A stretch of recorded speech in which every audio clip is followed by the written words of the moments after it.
HRN listeners. As we celebrate our 15th year, we are deepening our commitment to giving voice to the next generation of food systems storytellers, and we need your help.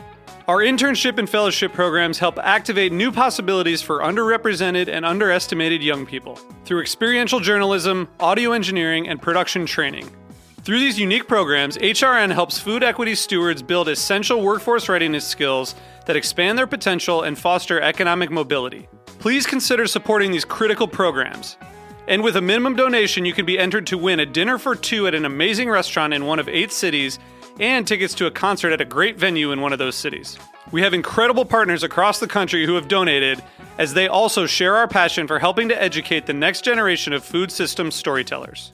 Check out heritageradionetwork.org/15 to donate and enter to win today. That's heritageradionetwork.org/15 to donate and enter to win today. And make sure you donate before March 31st. Thank you. This episode is brought to you by Roberta's, home of Heritage Radio Network for 10 years.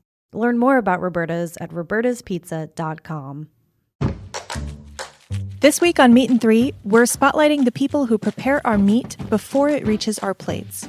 We hear from whole animal butchers, the brains behind a meat vending machine, California cattle ranchers, and a master of charcuterie who isn't using meat at all. It's like a smoked and grilled center stock of the broccoli, and then it gets finished with some mustard, barbecue sauce, and sauerkraut. Ranching and farming being as difficult as it is, it's just one thing after another. And at some point, you just give up. I had a wild idea that if I learned butchery, maybe I could start to be kind of a link in the supply chain. Listen to Meat and Three, HRN's weekly food news roundup, wherever you get your podcasts.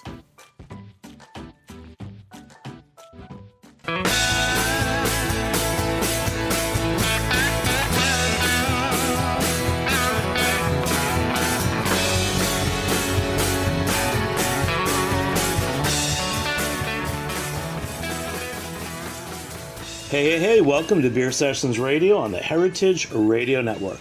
We're recording remotely, and today is Tuesday, September 22nd, 2020. I'm Jimmy Carbone. I'm the host here on Heritage Radio Network.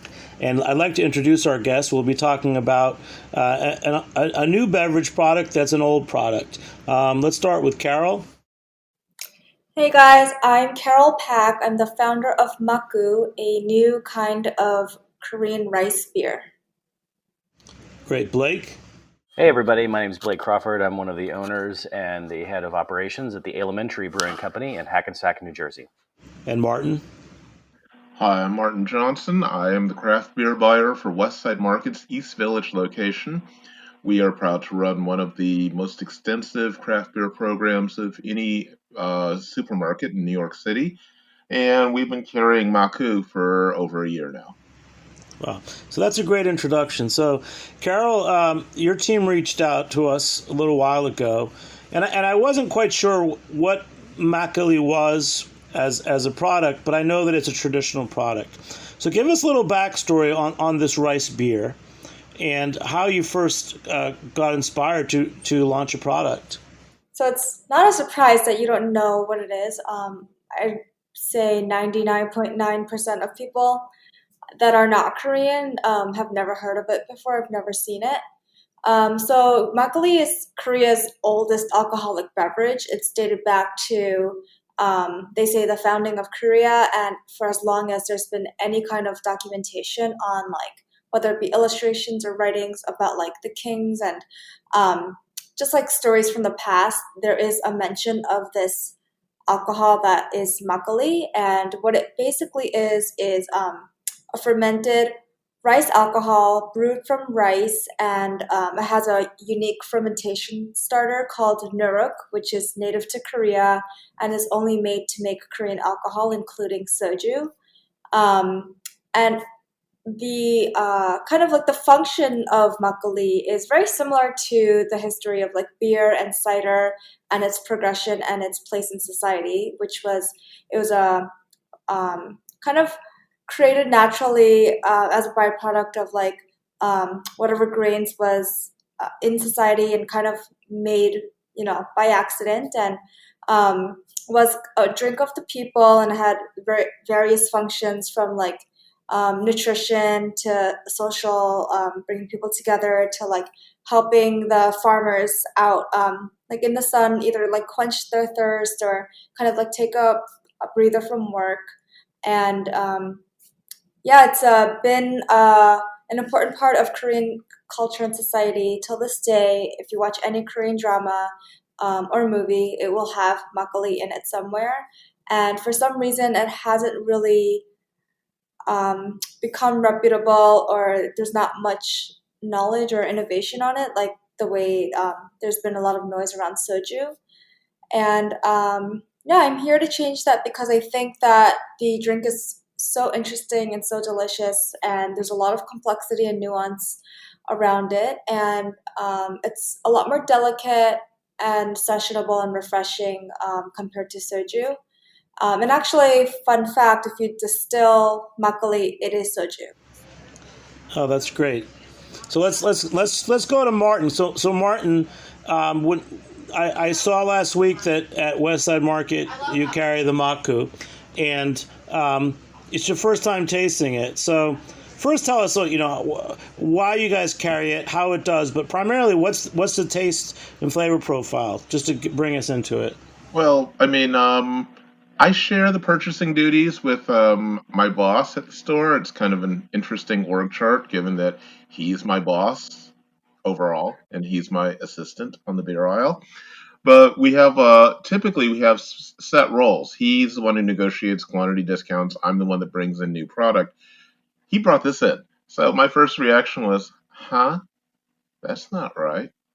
You want me to go out and negotiate some quantity discounts then?"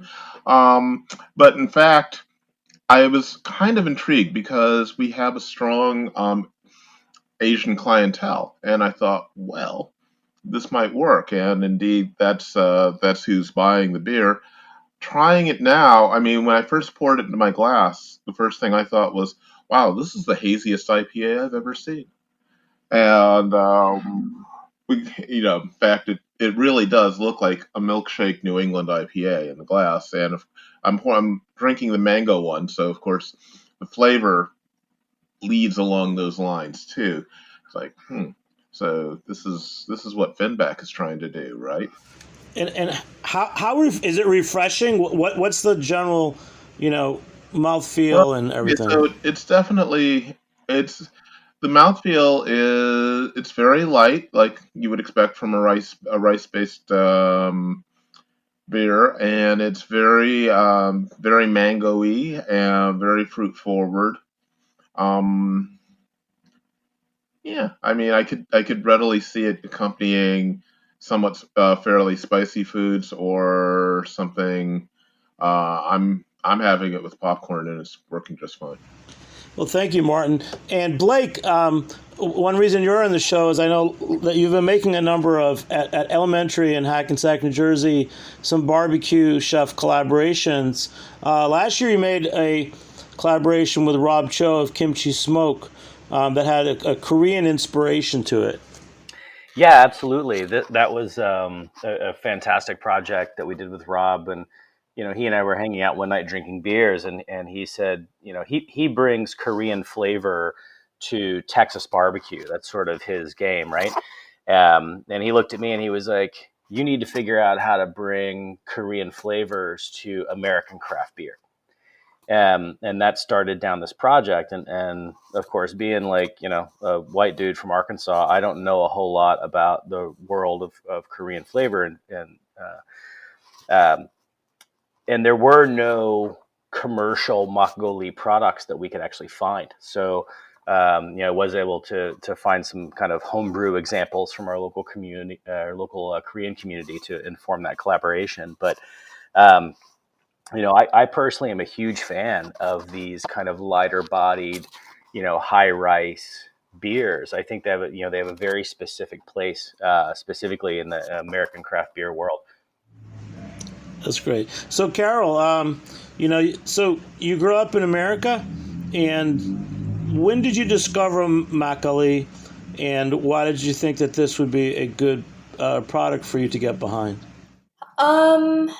I can't remember when I discovered makgeolli, but most Korean Americans, it'll be at a very young age, like under 10, where it's just like part of the dinner table, or if you go to a Korean restaurant, it's just kind of scattered along some of the other tables that you're seeing. And they come in a very unique bottle. It's a 750 milliliter plastic, like PET bottle with like Korean text on it. Uh, it's not very pretty at all. So it's a very distinct bottle, and the practice of drinking it, there's a specific like cup, and so they pour the bottle into like kettles, like copper tin bronze looking kettles, and then they'll pour out of the kettle into bowls, so like matching copper bowls, and so like everyone is drinking this white liquid out of this like gold bowl, and so like it's, you really can't miss it. And that visual has always been with me, and when I was older I tried the drink, and it's I'm not sure about like non-Asians, but for me, like the rice is a basic of our like cuisine, and so like that flavor is like very palatable for me and very easy for me to have. So it was delicious. It was like slightly sweet. It was just a little bit tart. So it's a very easy drink compared to something like a wine that's higher ABV, or a beer that's, doesn't necessarily taste good the first time around for like a young drinker, and especially a female. Like, I think my first drink was probably like a Natty Light or a Bud Light, and it just didn't taste good to me. Whereas for makgeolli, the very first sip is very easy to drink and very sweet and very delicious. And there's also like all of these other flavors like peach and banana. And in Asia, they typically drink sweeter. So that was my first experience. And while it tasted really good, I guess in social occasions, like, it just never was an option. Like we were either drinking, you know, vodka or beer or wine, and like wine coolers actually. So I think growing up, I drank a lot of like spiked like a Smirnoff Ice and Mike's Hard Lemonade. So I totally forgot about makgeolli, especially because the only time I had it was really with like family members, like the older ones. And there was always that stigma associated with makgeolli. So a lot of it was like the branding, the positioning, the lack of availability. But it was something that was, it was just there. Yeah, and so but you got inspired. Why this drink now? And what have you had to do to launch this as a brand in the States? Because I noticed that you seem like, I've seen images of the product in Seattle. You're here in New York. Mm-hmm. So give us your little kind of brand vision and everything. Yeah. So growing up, my parents were both entrepreneurs, and I knew I always wanted to start something, a business, and I felt like, oh, what advantage do I have that others don't? So I was always thinking of like a Korean American product, like a Korean product that I could either bring to America, or an American product that I could bring to Korea. Because I travel between the two countries pretty frequently, and I could speak the language fluently, and I have friends and family over there. So that was something that I was always like, had my eyes open for. And then with the rise of like Korean culture for the past 5-10 years, I thought like, oh, this is like a very interesting time. And while that was going on, I also was working in the beer industry, um, working on like launching new products at like a larger beer company. And so when I took a business trip to Korea, and everyone was kind of looking for the next beverage trend in America after like the IPAs, and this was like pre-hard seltzer. I was looking at various options, and when I was in Korea, I was like, oh, like there's a renaissance happening with makgeolli in Korea. Could it ever go to the US? And then it started leading into more questions of like, what's the current market now? Who drinks it now? Why doesn't anyone drink it if it tastes so good? do I have a clear advantage, being Korean American and also working in the beer industry? And then like on the other end, it was like, oh, if I have a product, would I be able to sell it to the first few restaurants? And growing up and like being born and raised in Flushing and like going to school in Manhattan, I felt like I knew enough like restaurant owners to like at least test a concept with. So it was more of a little project for me at the beginning. But restaurants were saying that like, oh yeah, if you came up with like a better branded, clean label makgeolli, I think that there would be a market for it, both from the restaurants and for the consumers. And coupled with the fact that there was like more interest in Korean culture and Korean products and like the job that Korea did with like branding itself as a very like premium country in terms of like the products it turns out. I felt like it was a pretty good time to launch a Korean beverage. That's great. So let's talk about making the product. So is it, and Blake might want to weigh in too, is this similar to brewing beer? Is it similar to making sake? What is the making of makgeolli like? I would say it's closest to making like a nigori sake, but then the way we do it, where we pasteurize it, we can it, and we carbonate it, it also involves like the process of beer. But it is also, like if you know the process of brewing, it's actually more similar to beer than anything else. And actually, sake is categorized kind of like in as a beer by the TTB.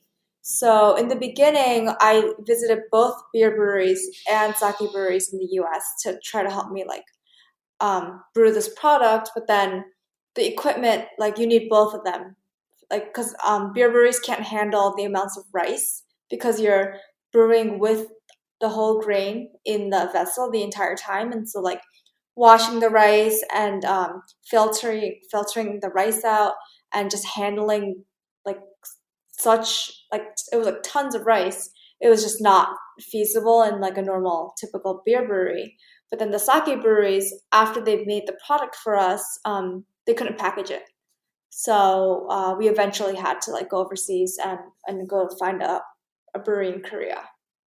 Okay, and Blake, can you picture how makgeolli is made, or? Yeah, absolutely, and that's why this is just based on my own personal research. But when we sort of embarked on this project, we weren't making specifically a thing that was going to be labeled as Makgeolli.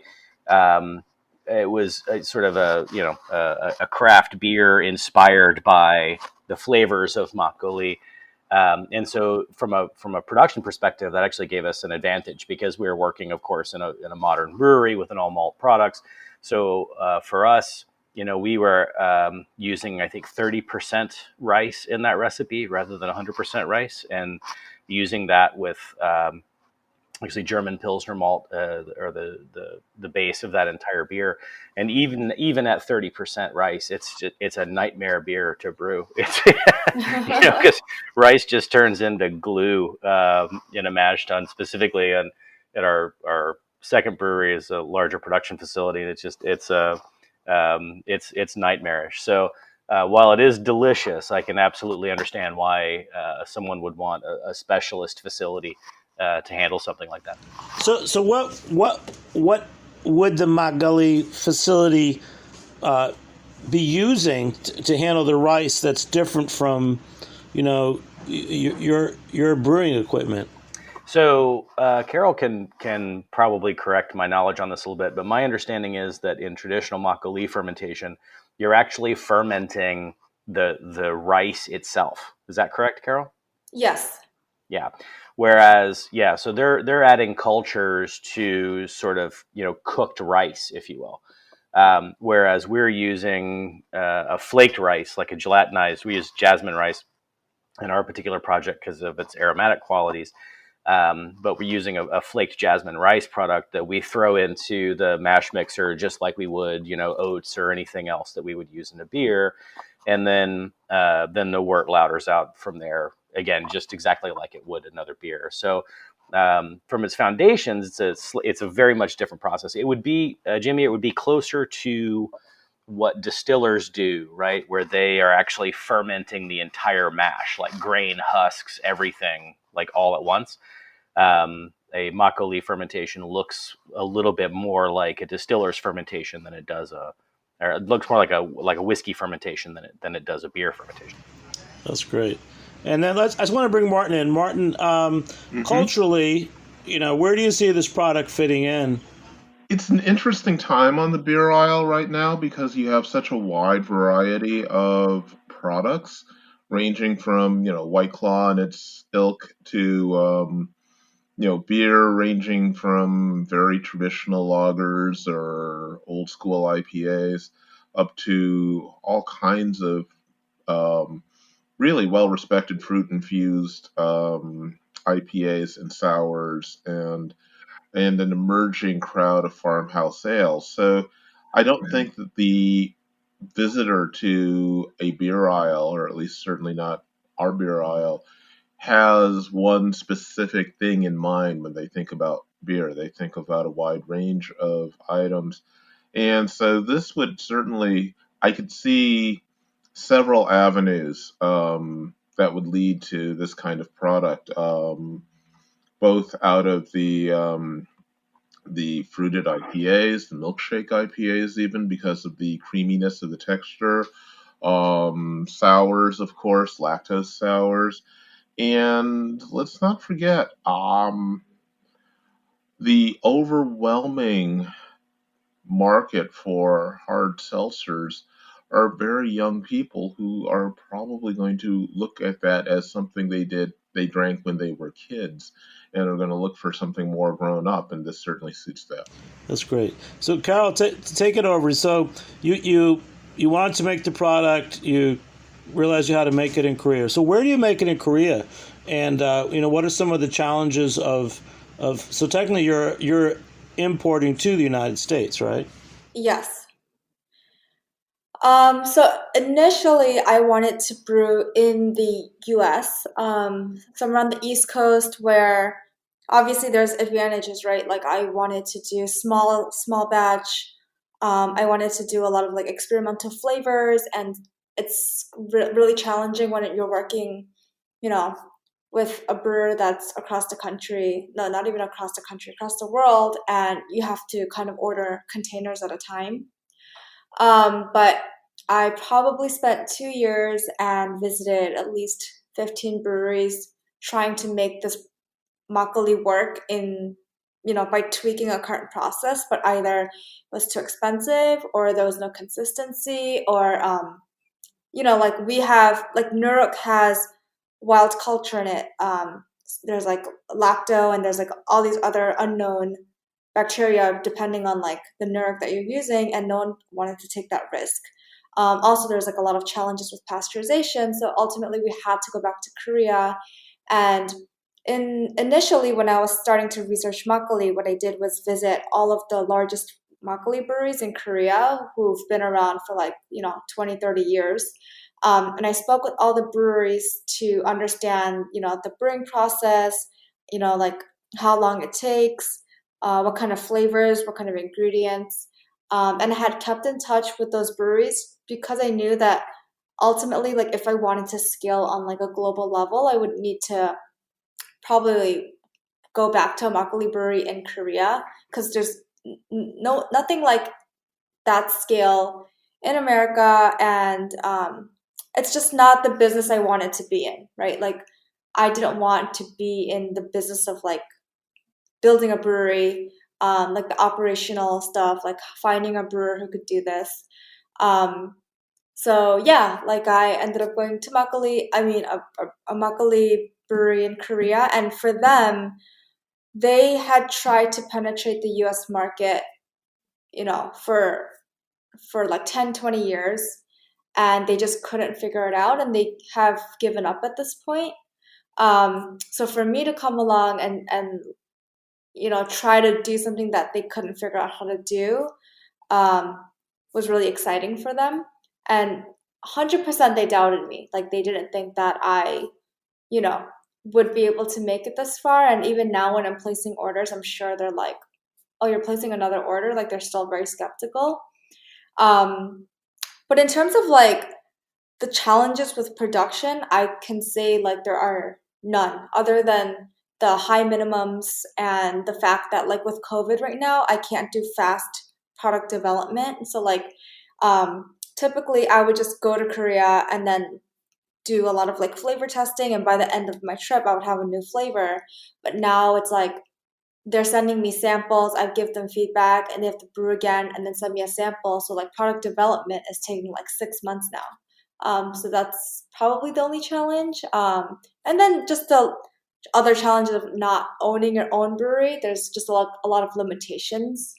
But yeah, I mean, compared to the headaches that I had trying to brew domestically, I can say that like I can't be happier with my current producer. Yeah, and then when that producer was earlier trying to get into the American market, were they making a similar product that you're selling, or besides the branding and the sales, is this recipe like your own recipe or modified recipe? Yeah, so the original recipe that we were using was my mom's, the one in the US. But then when we went over to Korea, um, I didn't want to change like their suppliers. I wanted to take advantage of like their quantity discounts, and they were getting nuruk from this very exclusive supplier, which I tried to get my nuruk from, and they said no to me. So then I kind of wanted to continue using their current suppliers, and like for our fruit makus, I had a supplier in the US, but obviously, like, I can't really ship that overseas. And so I wanted to just continue using their fruit supplier.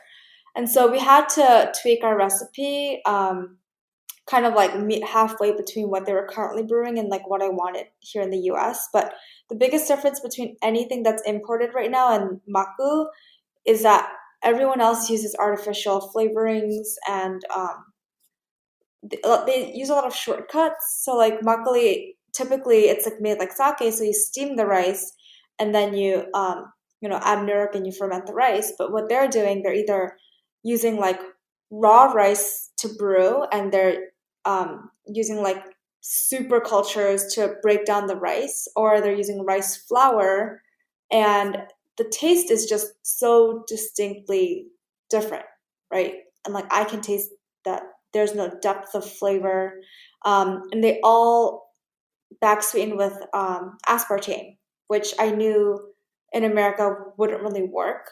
So then I had to make sure that the recipe was very traditional and it had no artificial anything in it.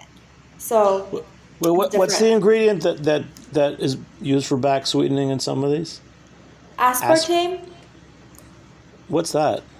it's like what you would find in Diet Coke or any diet soda or any diet iced tea. It's just like when you go to a coffee shop, those like it's not stevia, but like the other artificial sweeteners. Okay, yeah, yeah. So it's an artificial sweetener Yeah, that's being used. So what makes yours craft? Because I know there's also, you're talking about the rice and the negu, is the the noodle. connect nuruk, the connection with agriculture and terroir and the rice itself. Yeah, I mean, I think that there's always like so much discussion about what craft means. And initially, I think when we started, we were craft because we were literally taking it from like our kitchen to brewing in like a tiny sake brewery. And we were in the market at the time. And so at that point, like I could confidently say we were craft, but we had to move to a co-packer in Korea, which is much larger, and I wouldn't call them craft by any means, but I think that our brand is still like very like artisanal, and like our company, the whole size of our company is like 3 people, and it's still us creating like the liquid and the branding. Um, so yeah, I mean, people can argue with us, but I still believe that we are like a craft makgeolli brand versus what the other makgeolli companies have been churning out, and they have monopolies in Korea, and they haven't changed their product for the past 20 years. And for them, it's much more of a volume game. Um, but for us, it's like, I want to use the best ingredients. I don't want to take any shortcuts. I just really care about like the quality of the product, and like the values of our company, and our mission of trying to share this very traditional but like very like precious to Korea drink with the rest of the world. And yeah, that's kind of where we stand as a company. That's great, Carol. Hey, guys, we're off to a great start. We're going to take a short break, and we'll be back in a few minutes on Beer Sessions Radio. All right.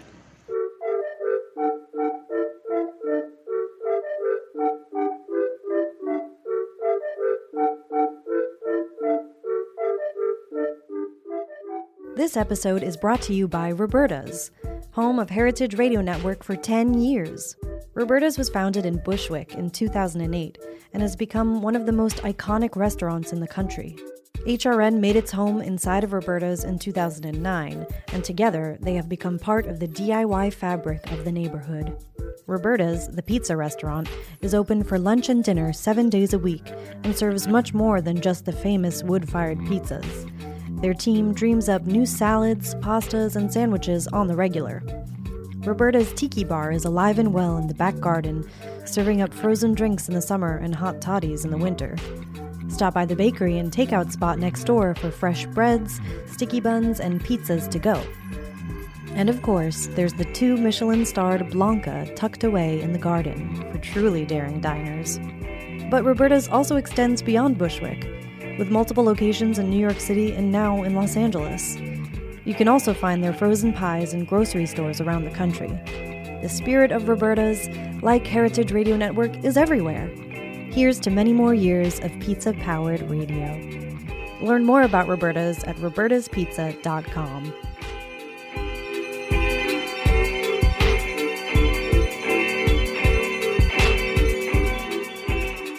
Hey, welcome back to Beer Sessions Radio on the Heritage Radio Network. It's heritageradionetwork.org. Please join, become a member, support our show and the over 30 podcasts about food and chefs and farming and everything else that really matters to you, especially in these times. heritageradionetwork.org. So we're talking about Makku, a great new brand that is a Korean makgeolli alcohol beverage, and we've got some great guests with us. So Blake, we're sitting here talking about a product that's made in Korea and sold in the U.S., but you're a craft brewer in New Jersey. So how's the beverage scene treating you right now? There's been COVID. There's all these talks about what's craft. You've scaled up. You've got a new brewery. Let's check in with you. Yeah, so things have been very much pandemic-y. I will say that for us, we were sort of on the luckier side, if you will, during the pandemic, because we do have 2 breweries. We have our own packaging facilities in both places, and we had the supply chain aspects kind of nailed down very early. So we were able to spin most of our production away from draft and into cans and do all of that relatively quickly. From a sales perspective, things have been pretty good. Like, our local business has been great. The tap room's been fantastic. From a distribution perspective, New Jersey is starting to wake up quite a bit, which is nice. The past 6 or 7 weeks have been sort of better and better and better and better. Pennsylvania is also starting to wake up, and they're buying a lot more beer.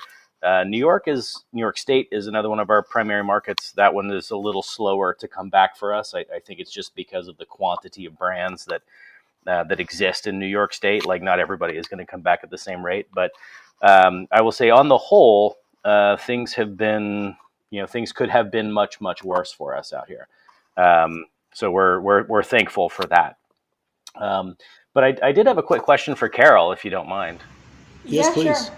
Yeah, so I was looking at your website, and I was looking at the flavors that are available. And when we did our a beer called Soul Brothers is the name of the beer. that's Makgeolli inspired. We chose to go with Korean pear was the sort of primary fruit in that, to overwhelming success, at least within the sort of the craft beer community, where things like pear and apple and all that are sometimes looked at as off flavors. Pairing that flavor with this kind of high rice character really triggered something for people. So amongst your products, like how does the flavor lineup compare for you? Like, do you guys use pear? And if you don't, like, what are the flavors that are big? What are the ones that are slower? Yeah, well, we only launched a year ago, and I only wanted to launch with 3 SKUs because I've heard from many other CPG founders and beer founders like that 3 SKUs is probably the optimal amount of SKUs to launch with. And so we did an original makgeolli because obviously that's like what I wanted everyone to experience. And then I was kind of afraid that it would be a little off-putting to people given its color. Makgeolli can also be, a little bit tart and a little bit sweet, which is a strange combination that like you don't necessarily get from most beers. So I was like, okay, well maybe if I could mask the taste or enhance it and be very fruit forward, like maybe that non-Asians would be more receptive to trying it and then make their way into like the original flavor. So then I was like, okay, like what are the like possible flavor buckets? And I was like, okay, one is the citrus family, one is the berry family, one is like the tropical fruits family. And for me, it was like trying to find like the most obvious flavors that like people would pick out on the menu and say like, oh, I like that. But then like when it came down to tasting actual, different flavors, the mango was a clear winner. And then surprisingly, blueberry tasted good to like whoever was tasting at the time.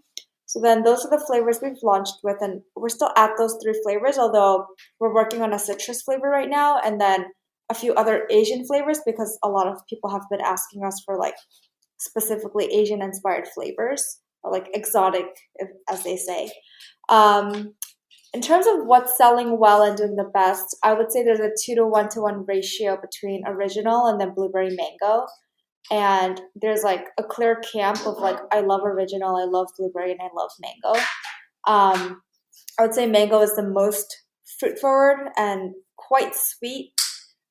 Tastes like a mango lassi, and I don't know. I hope you shook it, Martin, because a lot of people forget to shake it, and I don't actually find it pleasant tasting if you don't shake it. And then blueberry is a little bit more crisp, and it's a little bit thinner. It's much more subtle in terms of like flavor forward. And then original is like just like a typical traditional makgeolli flavor, and it's very like rice, mochi, a very unusual flavor in terms of like what you would ever find in an alcohol. So yeah, to be determined what we're launching, but I think the next one will be an orange, and it tastes like a creamsicle. And yeah, we'll see. Sounds delicious. Happens. I will say it's very good. No, I'm really interested in it. In terms of your sales channels, I know the store that Martin buys for is in the East Village, just a few blocks up from an H Mart that's always, both his West Side Market and the H Mart are really busy. Are you selling in stores like H Mart, which is that great Korean American grocer? Yeah, so we're in, I think H Mart has either 12 or 13 stores in New York City, and we're in all of them, and it's by far our number one seller. And people who are looking for Makku go to H Mart just assuming that it will be there.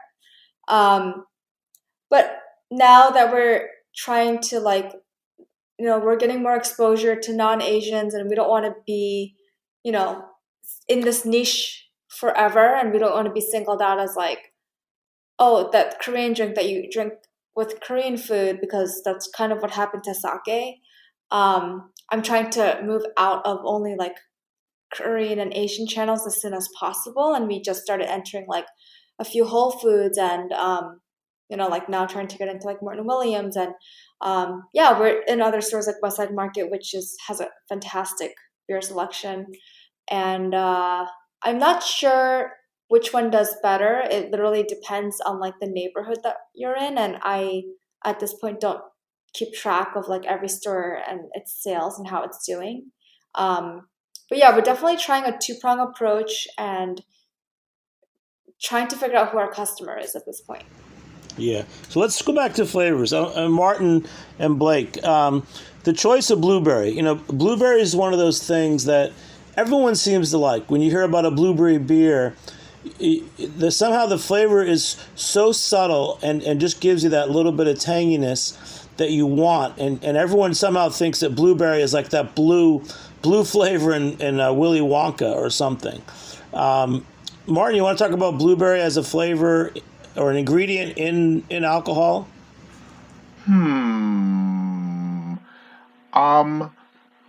I think, well, let's see. How would I say this? The blueberry is, maybe I have a strange scenario. Blueberry is sort of a lagging flavor for us on our aisle. I don't know if there were certain blueberry beers before we came along that maybe besmirched the reputation of the fruit or something, but certainly beer with adjuncts have overcome their reputation as being beers that needed something to mask the flaws. And brewers like Hermit Thrush and the aforementioned Fenback and many others have done Crooked Stave, for instance, have done wonderful work with fruit. And we're just now, blueberry is just starting to lap our shores in a really, really positive way through Hermit Thrush, through Crooked Stave, through other breweries.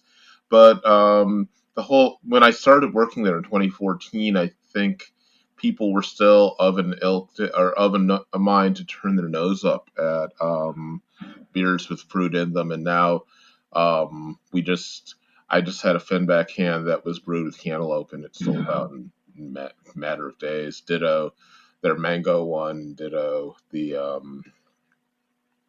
Orange Crush. I was putting it on the shelf, and people were walking up with beer on their phones, asking me, "Do you have this?" So, there's been a distinct attitude change in the last 3 or 4 years. When it comes to Makku, I see a really interesting split. I carry the mango and I carry the original, and it's almost as if the the products have separate constituencies. Either people Jones for one or they Jones for the other. I rarely see somebody buying some of each.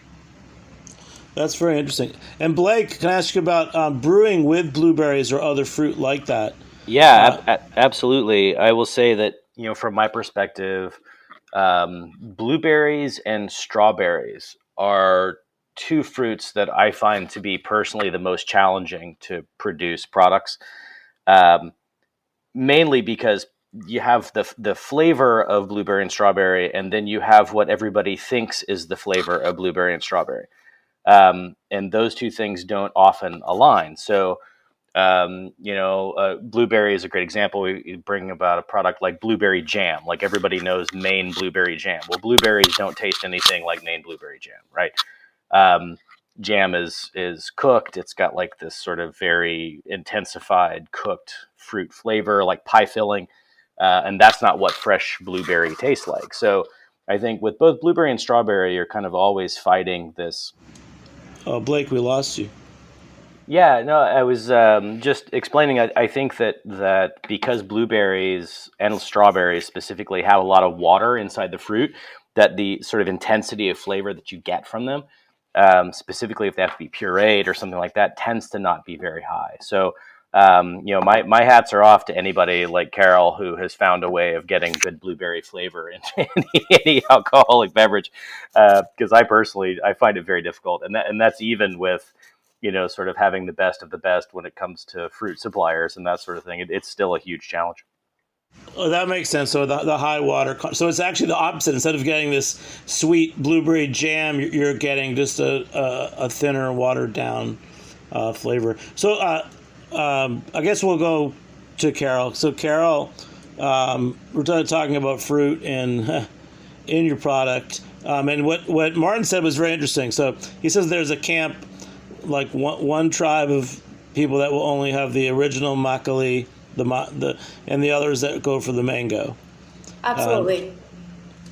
So how do you test this? I must be interested. I know your background was at a larger beverage company, and you've got some venture. Seems like you were in a venture. You're a very interesting person coming into this beverage scene. So what kind of data do you analyze? How do you survey your customers? I'm very interested because it seems like when I looked at your site, I couldn't believe you're in Seattle and New York. You're obviously a force to reckon with. So what's the secret that helps you figure it out? I don't know. So let's see.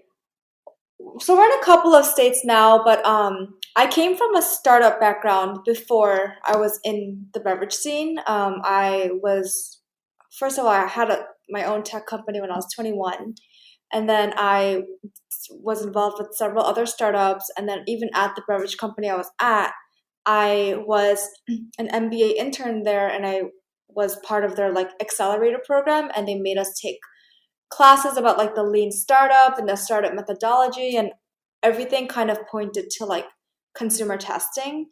And so every process of the way I've been doing focus groups, interviews, like online surveys, from like the concept to the liquid to the packaging to the messaging to our ads. Like even today, right before this call, I did 7 phone calls back to back with our customers to try to figure out like what they're liking, what they're not. And, I've been kind of like using that as a North Star. And honestly, it's not good to do too much consumer testing, but I think some people just don't um, prioritize that enough. And for us, like, because it's not only a new brand we're launching, but we're like launching a new category, it's kind of really important to figure out who your customer is so you can kind of plan going forward. In terms of like distribution, honestly, we're just saying yes to whoever is coming and being interested in us. And so I think we're going to be opening up 10 more states in the next 2 months, and it's all been like inbound requests, so we've been very fortunate. But how it plays out, I don't really know. I have no idea.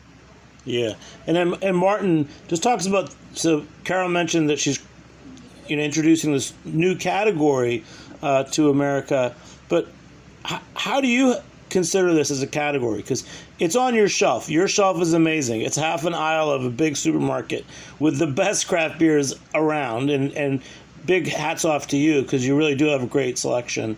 And for many shows, I go there to buy the beer now. But Makku's sitting there on the shelf in the middle of other things. So you're just what category is there? How do you even is there a SKU for it that says something non-beer? No, we just put it out with everything else. I mean, we let everybody kind of sort out what they're after. To be honest, we tend to let size and appearance dictate where things go, and so Makku goes out with all the other 12-ounce cans, whether it's a Crooked Stave or a Cigar City or the Athletic, which is kind of a local beer. These are all 12-ounce cans, and we just amalgamate them together in a spot on a shelf. And the idea is we didn't, it's a grocery store, and which is to say we have some limits. If it was a beer shop, then everybody working there would be um, either a cicerone or a junior cicerone or an aspiring cicerone or something of that ilk. I don't have that luxury. If I have a I have a stock guy, and if he can put all of the victory beers with the victory beers, all of the other half beers with the other half beers, all the 12-ounce cans with the 12-ounce cans, the 16-ounce cans with the 16-ounce cans, the 4-packs with the 4-packs, the 6-pack cans with the 6-pack cans, then we're good. you know that's what I can accomplish, and it's unfortunate because I have people. I'm absolutely aware that if I could if I could group all of my if I could group all of my kettle sours together, if I could group all of my IPAs with adjuncts together, if I could group all my Czech pills together, it would be wonderful for sales because I would be taking the customer one step closer to exploring everything, when in fact a lot of my customers have to spend time kind of sorting through beers they're not so interested in to find the beers they are interested in. So no, it's I'm limit. On the one hand, I have the ability to get a wide variety of products because we're big. I'm sure the distributor brought Makku to our attention because they were interested. They knew that we could do this. They knew that we could take their basic products, but they also knew that we could take their newer and perhaps more exotic products and do well with them. So that's wonderful. But by the same token, we have limitations. So there's only so much I can do from a merchandising perspective. May I ask Carol a question? Yes. Yeah. Well, one of the things that's extraordinarily important for us and at our store is product appearance, and we're in a glorious moment frankly, for beer can art. I mean, there's a story, if Art Forum would like to hear it, precisely about how this has become a new wave of commercial art. I like to think of it as it's the new album cover art. But nevertheless, Makku has a very interesting label, and I was wondering how that was developed. Yeah, sure. So if I learned anything at my old company, it was that literally on top of taste, packaging was more important for a new product. So if you have a new product, then you have a chance of getting tasted or like purchased. If you don't, then you can taste the best in the world and it doesn't matter. So I spent like a lot of resources trying to find the best designer. And, you know, as I mentioned before, I had done a lot of consumer testing and I found out like what the challenges of our product was. One, obviously, we were starting a new category and no one knew any idea what this was. B, the flavor, I mean, the color of the drink is like milky white. And for like 90% of people who've never seen this before, it really turns them off and they don't actually even want to try it. And then the last was that it was unfiltered. So like all the sediment falls to the bottom and it's much more extreme than like a hazy IPA. And also because it's sweet, it doesn't taste good if you don't mix like the sediment back in because the balance is off. So then I was like, all right, well, I want to be in a can. I knew that the future of beer was like in cans or like anything alternative. Like even now it's like canned wines, canned RTD, but this was 3 years ago, but I knew the future was cans. I knew I wanted to look like a beer. So I was like, okay, well, I'm going to be 12 ounce. I'm going to be in a can because I want to play in the beer area. And then I was like, all right, well, people don't like the color of this white drink, but like I also know that if people are surprised or they have certain expectations, and then what you're actually receiving is very different from the expectations, they get really turned off. So I was like, all right, well, maybe if the can is white, like they'll be subconsciously primed to like accept a white drink if they like somehow get to seeing it. And then I was like, all right, well, how do we address like the sediment falling to the bottom and like people not knowing how to shake it? I don't want like the entire can to say shake me. And people also, if I tell them to shake it, they're still scared because they just assume that it's going to explode on them. So they don't actually shake it enough. So then initially when we launched and for the first year, our label was upside down. So the thought was that all the sediment, once you turn the can upside down, all the sediment would fall into the can and then like you wouldn't have to shake the can. And so the stripe came from finding a symbol that would stay intact upside down or right side up. And then lastly, it was like, just like makgeolli is kind of like it's more of like a calm, chill, casual drink. Very like, you know, I wanted it to like be a little bit like evoke like a peaceful aura. It's not a party drink. Um, so yeah, I think it was also in tandem with like designer's natural aesthetic, and everything that he designs is very minimalistic. But my personality, like I also like that kind of design aesthetic. So it was a combination of all those things, and then the stripe was really just like we changed the color by the flavor. So Wow, that's great, guys. This has been a really great show. So I know we're all drinking Makku. Um, we have Makku Original and Makku Mango. And then Blake, tell us one more time what's the kimchi smoke collab beer that you make? It is called Soul Brothers. That soul is in the city, not as in SOUL. It's available about twice a year. We're just about to brew it again going into the fall season, so it should be out fresh within the next month. And about a year ago, you said that you were going to be coming into the New York market. Yep. Is that the case? Yeah, it was. We were in the New York market for a little bit. We've decided to change our distribution strategy a little bit because of the pandemic. So, what was in New York before pandemic was what stayed in New York. But then now as we reestablish that market, we're going to change our strategy there. So should be out again soon in New York statewide, but not until after the first of the year. That's great. Listen, guys, it's been so great having you on. I want to thank you all for joining me here on Heritage Radio Network. Martin Johnson, Carol Pack, and Blake Crawford from Elementary.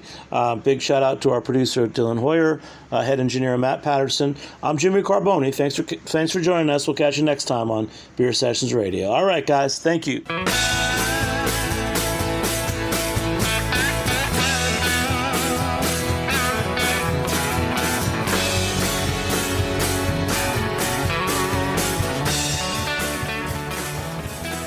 Beer Sessions Radio is powered by Simplecast. Thanks for listening to Heritage Radio Network, food radio supported by you. For our freshest content, subscribe to our newsletter. Enter your email at the bottom of our website, heritageradionetwork.org. Connect with us on Instagram and Twitter at heritage_radio. You can also find us at facebook.com/Heritage Radio Network. Heritage Radio Network is a nonprofit organization driving conversations to make the world a better, fairer, more delicious place. And we couldn't do it without support from listeners like you. Want to be part of the food world's most innovative community? Subscribe to the shows you like. Tell your friends, and please join the HRN family by becoming a member. Just click on the beating heart at the top right of our homepage. Thanks for listening.